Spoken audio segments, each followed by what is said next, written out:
दरम्यान पंतप्रधान मोदींच्या या वक्तव्यावर महाविकास आघाडीच्या नेत्यांनी जोरदार हल्लाबोल केलाय। मोदींचा एक अतृप्त आत्मा आहे, हा आत्मा महाराष्ट्रात भटकतोय।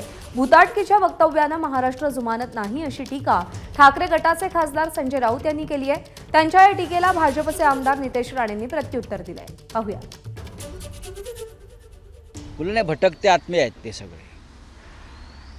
हे आम्हाला म्हणतात ना भटकते आत्मे। होय, उद्या 1 मे आहे। 105 आत्मे ज्यांनी या महाराष्ट्रासाठी बलिदान केलं ते उद्या मोदींना शाप देणार आहे। कारण मोदींनी जेवढं महाराष्ट्राचं आणि मराठी माणसाचं नुकसान केलं आहे तेवढं आतापर्यंत कोणी केलं नसेल। त्याच्यामुळे या अतृप्त आत्म्यांविरुद्ध ही महाराष्ट्राची लढाई आहे। उद्या महाराष्ट्र दिन आहे, उद्या 1 मे आहे। आम्ही सगळे 105 हुतात्म्यांना, या पवित्र आत्म्यांना उद्या आदरांजली वाहू आणि त्यांना सांगू की जे आत्मे भटकत आहेत महाराष्ट्र विरोधी, आम्ही त्यांचा बदला घेऊ। पत्राचालचा मराठी माणूस तुला माफ करणार आहे का?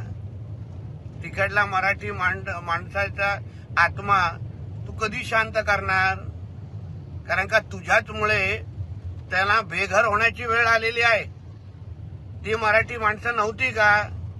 म्हणून पहिलं पत्राचाल मध्ये राहणाऱ्या मराठी माणसाबद्दल विचार करा, त्याच्याबद्दल बोला, चिंता करा आणि मगच मोदीजी आणि मराठी माणसाच्या नात्याबद्दल बोलण्याची हिम्मत करा।